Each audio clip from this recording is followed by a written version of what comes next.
Good morning, First Unitarian Church. I'm Abbey Tennis. I serve as your lead minister, and it is a privilege and honor to be with you every moment I get. So, a good life is lived somewhere between commitment and spontaneity. And each one of us is somewhere on that spectrum, and some of us lean towards leaning into commitments all the time, not wanting to be spontaneous because it feels out of control. And some of us lean towards spontaneity, wanting to be free spirits, wanting to have that sense of liberation. But I think each one of us actually needs both in our lives to lead a meaningful life. And today we're going to talk about the commitment side of things. Um, Author Neil Strauss says that without commitment, you cannot have depth in anything. And so we're talking about the commitments that we make that help us move towards living a more purposeful life, that help us move towards reaching the goals that matter to us in life. And sometimes those commitments include making space for spontaneity. I know sometimes I have to make that commitment in order to even remember to do it because I lean more heavily on the commitment side of that spectrum. I think that when so much of life that feels out of control, when life feels chaotic or the world feels chaotic like it does for I was going to say so many of us or most of us, but I'm going to go on gallery for a second. Does life not feel chaotic for anyone? It's like it feels chaotic for all of us, right? Can you like nod your heads? Is there anybody who just feels like everything is fine right now? No, none of us feel like that. Patrick, you feel like everything is fine? All right. Well, maybe it's not quite all of us, but I think with the pandemic, with so much in the world feeling big and heavy and hard, without our ability to make comprehensive changes to the world, it's sometimes really helpful to focus on the commitments that we can make, the commitments that can give shape to our lives, can give us something to grasp onto when the world feels like it's in free fall, can help us find a path to journey down as we're trying to move towards some goal in our lives. And so I would like, I, you know, I one of the things that feels so powerful to me is that like when the world is chaotic, people still make meaningful commitments to choose love and to choose one another. And that's part of why the new member ceremony this morning was so powerful to me, and the choice that Dia and ML and Tony are making to join right now when the world is in chaos, to join a community that chooses love and justice again and again. It's so powerful that we have the ability to do that in our lives. So I want to try an exercise together, and I would like to invite you all to think about some goal in your life that feels meaningful. It can be a goal you've had for a long time or a new one you're considering making. Just choose one goal. We usually have many. And I invite you to type it into the chat, and I'll take a look and see, read out some of those goals that we're thinking about collectively as a community right now. I know one of my goals is self-care, and one of my goals is to be an agent of political transformation, and it's hard to find balance between those goals. To find a volunteer opportunity, to walk every day, to face honestly into parenting insecurities, self-care, to move, to organize my house, to become a homeowner, to finish a bachelor's degree, to get new kittens, to phone bank every week even when it scares me, to stay motivated, to listen well, to finish my book. There's so many important goals in our life. There's incredible, incredible goals that you all are making.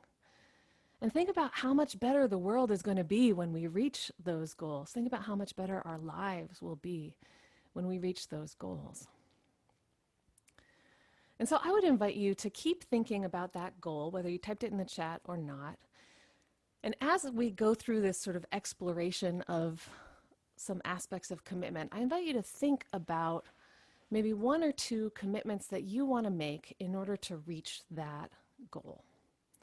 All right? So this is going to be a practical exploration today.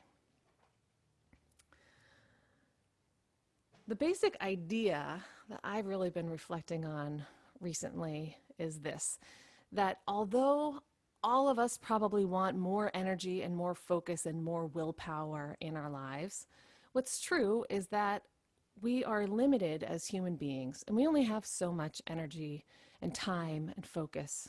We only have so much willpower. And so instead of trying to be idealistic and say, I will have the energy for that tomorrow. I didn't have it today or yesterday or the day before or last week, but I'll probably have it tomorrow. Or instead of being idealistic about our willpower and thinking that we will always have the full amount of willpower that we desire, this is about being realistic about the limits of our energy. And so our energy is limited, our decision-making power is not endless. So this is about making choices about how to better use that limited energy, that limited willpower that we have available to us. Without actually trying to need more of that, we can just make better choices. We can manage what we have better to make our goals more real in our lives. And this is the basic idea that I was taught. And it's that it's best to make decisions when you are in your best self, when you're really tapped into the best version of yourself, when you're fed and not tired, when you're feeling centered and grounded. It's a good time to set direction, to make decisions, to make commitments. And when you're not in your best self place, either when you're in your mediocre self or when you're in your worst self, when you're feeling annoyed or tired or hungry, when you're feeling anxious or pissed off, that at those times, it's best just to follow the direction that your best self set for you. Does that make sense? So we make those decisions, we set the direction when we are grounded. And when we're ungrounded, all we have to do is just follow the directions that our best selves gave to us, rather than trying to make those new decisions when we are low on energy and willpower and patience. There's a quote, it's an anonymous quote that says, "Commitment means staying loyal to what you said you were going to do long after the mood you said it in has left you." And that's what we're talking about today. And this isn't saying that you can't ever change your commitments. This isn't saying that a commitment is forever. It's just saying that if you feel like you want to quit, if you feel like something needs to change, that you wait until you're back into your best self to make that new decision, to make that turn of your commitment, or to reevaluate. The easiest and simplest example of this that I come up with is that you shouldn't ever go grocery shopping when you're hungry. Have you guys ever experienced that, going grocery shopping when you're hungry? I'll tell you, when I go grocery shopping when I'm hungry, I return home with a lot of cheese and a lot of bread and usually some version of caramel corn. And what I don't return home with is vegetables. But when I make a grocery list, when I'm in my best self, and when I make sure that I've had a snack before I go grocery shopping, I will often come home with lean proteins and nutrient-dense fruits and vegetables and all kinds of aspirations for actually making healthy meals for myself and my partner. And if those foods are in my house, I'm more likely to do it. So that's the simplest thing, make those decisions when you're in your best self, not when you're in your hungry self, when you're in your full self and you're not frazzled self. This is also the main reason that we postponed the stewardship campaign from back in the spring, was because we were going to be launching it 2 weeks after the COVID shutdown began. And I don't know about you, I don't think any of us were in our best self place 2 weeks after COVID began. And rather than asking you all to make an important commitment for a year-long financial commitment from your worst self. We always want to make space for people to make those decisions from their best self when they're able to reflect on what kind of generosity they want to bring into this congregation and what kind of meaning this congregation brings to them, not from a place of chaos and fear and uncertainty. And so we postponed from the spring until this month, and I think we were hoping that there would be a little bit less uncertainty at this point in the game, which, just wasn't the case. But what I'm hoping is that all of us are at least used to this strange new temporary normal enough that we can find the time to center ourselves and reflect on our own generosity as we're making decisions about what kind of pledge we want to make this year. So, Jacob, would you put the stuff back in the chat? So just one more time, I'm just going to put the links in the chat for the pledge campaign. We're not going to talk about it that much more today, but you should have gotten an email. Actually, while this service is happening, you should have gotten an email with some more information. And there's also a link, we'll put a link in the chat both for how to make your pledge if you're ready to do that, and for how to learn more. That we have a frequently asked questions page about pledging for those of you who want to learn more before you reflect on what kind of decision you want to make. So how do we make decisions from our best selves? The kinds of commitments that we can make from that place. When Noelia and I were talking about this service yesterday and kind of what we were thinking about and what we were going to say, we were both, I think, reflecting on how sometimes we make overcommitment. It feels like we're in our best selves when we're like inspired, and then we make overcommitments. And then when we're in our worst selves, we're like, oh God, what was I thinking? We want to bail on those commitments. That's not what I'm talking about when I say best self. I don't just mean you feel great. I mean you're grounded and you're balanced. And that means sometimes being really clear about what you're prioritizing and what you're deprioritizing. And sometimes that means how you're going to cut things out of your life, not just new things that you're going to add. This is about balanced commitments, not over committing. And so it's prioritizing what's important and committing to things that nourish and regenerate us. It's as much about self-care as it is about big, heavy lifts like finishing your book or finishing your bachelor's degree or starting some big new project. It's about choosing what commitments we want to make, not making all of the commitments. The other thing that's really important to do in that place, which I often forget to do when I'm in my best self and I'm making commitments, is making plans for how to evaluate how it's going. Because when you're in the middle of that like worst self place, like when I know some of the tech team and some of the musicians this week, we were working on this service late into the night last night. Many of us were, and early in the morning this morning. That in that place when you just want to bail, that you make a plan for how you get through that place, because those times come up. No matter what commitments we make, you will hit snags and we will hit difficult moments. So if something isn't working, how do you tell it's not working? And if you're hungry and you're tired, how do you decide whether it's worth quitting or how to evaluate whether you're just hungry and tired?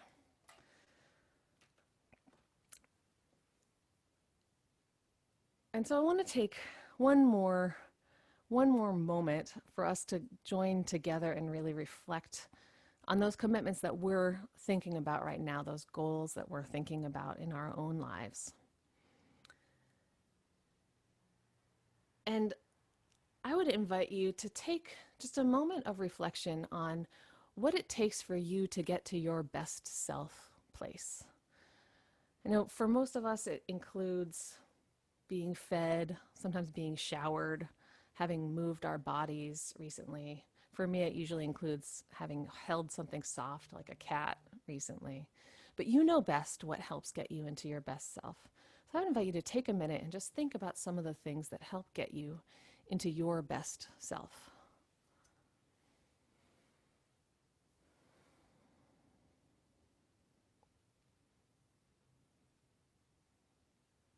Yeah, Eliza wrote, going to bed by 10 and waking up to good coffee. Eliza +1. Yeah, looking at the sky, making time to read and reflect, being well rested, having companionship, taking time instead of rushing. Each one of us has these things that help get us to where we want to be, help get us to our better versions of ourselves. Talking to a stranger, knowing our family are okay. Morning meditation. Yeah. So knowing what brings you into a good place, I'm going to invite you to actually choose a time when you're going to go there for yourself. Does that make sense? Can everyone choose a time in the coming day or week when you can bring yourself to your best place? And part of how we follow through on commitments is by having an accountability structure. Sometimes that's just saying out loud that you're going to do it or how you're going to do it. And so I'm going to invite you to type into the chat when you're going to make a moment to try to get into your best place. Ryan said after coffee hour, a quick commitment. I'm going to do it after my nap this afternoon, after my preacher's nap. Tomorrow morning, 4 p.m. on Monday, 2 p.m. Noon to 2 in the morning, Tuesday morning, this afternoon, after yoga. Tomorrow morning, this evening, after lunch. Choose the time for yourself. And we carry each other as humans. We help hold each other accountable. So I would invite you to believe your commitment as you type it into the chat, and allow this community to help carry you into that commitment tonight. Hard to predict when I'll make eye contact with a stranger, but you know when it happens, Dave.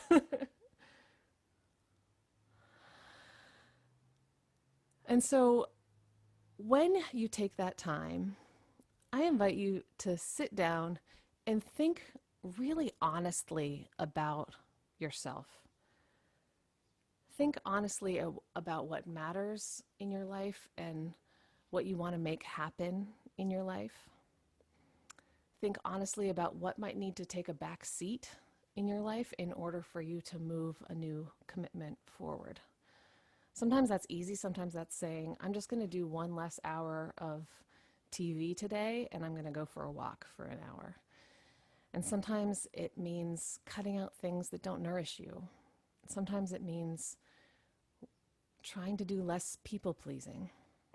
Deprioritizing things doesn't necessarily mean cutting out things that aren't important. Sometimes it means freeing up positive energy for yourself. So what might need to take a back seat? What kind of accountability do you need? This group of people here are one of those accountability structures. Many of you know each other and see each other in Zoom meetings throughout the week. Many of us have friends and family that serve as accountability for us, colleagues, coworkers. I invite you to think about who helps carry you, who helps you be accountable to your commitments. What needs to take a back seat? What accountability do you need? How will you tell whether you're on the right track? This is one of the hard things. If things get hard, when things get hard, what is an indicator that you will know whether it's quitting time or whether it's just plow through until you can get back to your best self time?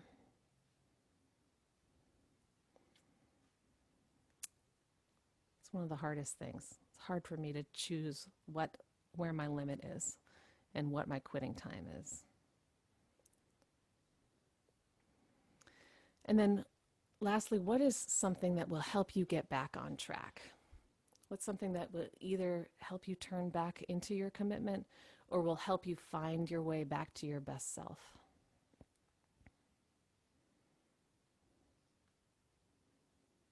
So what needs to take a back seat? What accountability do you need? How can you tell if you're on the right track or if it's time to move in a different direction? And how do you get back on track when you get off track?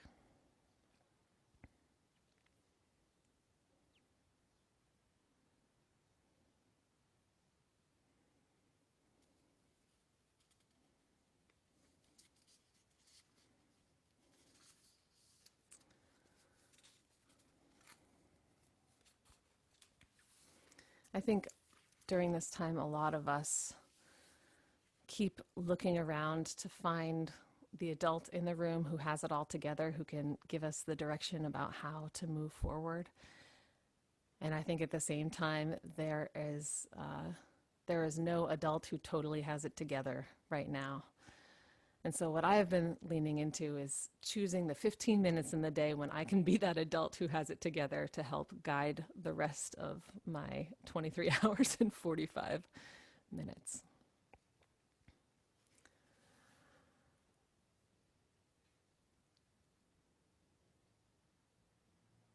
It's been said that the real value of setting goals is not the recognition or the reward. It's the person we become by finding the discipline and the courage and the commitment to achieve our goals. On this day, this Sunday, and whenever you choose to sit down or go and move your body as you're reflecting on how to move more fully into your commitments, may you find the ability to connect with your best self. May you be honest and balanced with yourself. May you make a plan that helps you have focus in a time of chaos. And may your commitments bring depth to your life and transformation to the world. May it be so, and amen. Hi, I'm Reverend Hannah Capaldi. And I'm Reverend Abbey Tennis. We are the ministers at the First Unitarian Church of Philadelphia, where our mission is to awaken love and justice in our lives and in the world. We're so grateful that you watched, and we hope that the sermon connected with your soul. We also want to invite you to join us for a live worship service every Sunday at 11 a.m. Eastern Time. You can always find the link to that service on our website at www.philauu.org. In these services, you'll hear words like you've just heard, and you also get a chance to greet one another, pray together, sing together, and we even hold a virtual coffee hour after services to get a chance to greet some new and old friends. If you want to support the mission of this community and you feel moved to give, you can do so by going to the website that Reverend Abbey just mentioned. You can find that link below, or you can text 215-709-5095 and follow the prompts to give. If someone in your life needs to hear these words today, we encourage you to share this video. And again, thank you so much for watching. We hope to see you soon.